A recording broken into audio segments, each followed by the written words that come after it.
महाभारत की कहानी भक्त ध्रुव की कथा। एक बार की बात है, राजा उत्तानपाद थे और उनकी दो रानियां थीं। एक रानी का नाम सुनीति और दूसरी रानी का नाम सुरुचि था।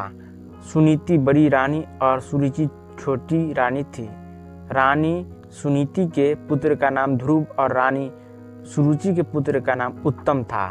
राजा उत्तानपाद का रुझान छोटी रानी सुरुचि के तरफ ज़्यादा था, क्योंकि वो दिखने में काफ़ी सुंदर थी। लेकिन रानी सुरुचि अपनी सुंदरता पर काफ़ी घमंड करती थी। वहीं बड़ी रानी सुनीति का स्वभाव सुरुचि से बिल्कुल अलग था। रानी सुनीति काफ़ी शांत और समझदार स्वभाव की थी। राजा का सुरुचि की तरफ अधिक प्रेम देखते हुए रानी सुनीति दुखी रहती थी। इसलिए वह अपना ज़्यादा से ज़्यादा वक्त भगवान की पूजा अर्चना करते हुए बिताती थी। एक दिन सुनीति के पुत्र ध्रुव अचानक अपने पिता राजा उत्तानपाद के गोद में जाकर बैठ गए। वह अपने पिता के गोद में बैठकर खेल ही रहे थे कि वहां छोटी रानी सुरुचि पहुंच गई। राजा के गोद में ध्रुव को बैठे देखकर रानी सुरुचि को गुस्सा आ गया। रानी ने ध्रुव को राजा के गोद से नीचे उतारते हुए कहा, तुम राजा की गोद में नहीं बैठ सकते हो। राजा की गोद में और सिंहासन पर सिर्फ मेरे पुत्र उत्तम का अधिकार है। यह सुनकर ध्रुव को बहुत बुरा लगा। ध्रुव वहां से रोते हुए अपनी माँ के पास चला गया। ध्रुव को रोता देख माँ काफी चिंतित हो गई और ध्रुव से उसके रोने का कारण पूछा। ध्रुव ने रोते हुए सारी बात बताई। ध्रुव की बात सुनकर माँ के आंखों में भी आंसू आ गए। ध्रुव को चुप कराते हुए सुनीति ने कहा, भगवान की आराधना में बहुत शक्ति है।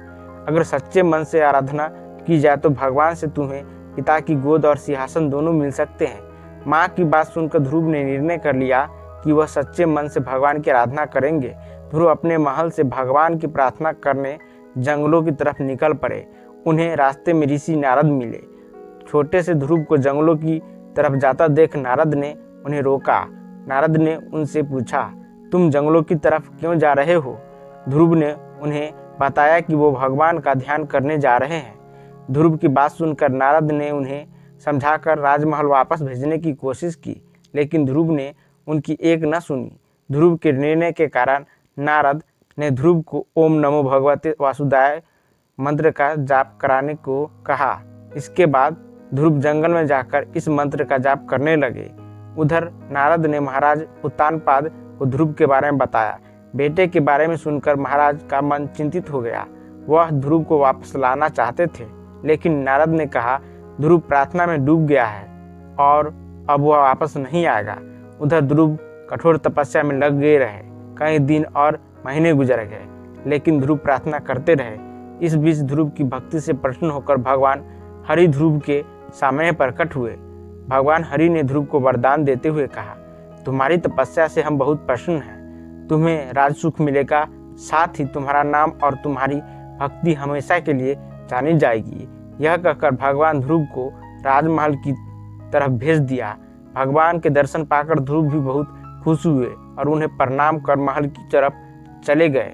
बेटे को महल वापस आते देख राजा खुश हो गए और उनको अपना पूरा राज्य सौंप दिया। भगवान हरि के वरदान से भक्त ध्रुव का नाम अमर हो गया और आज भी उन्हें आसमान में सबसे ज़्यादा चमकने वाले तारे ध्रुव तारे के नाम से याद किया जाता है।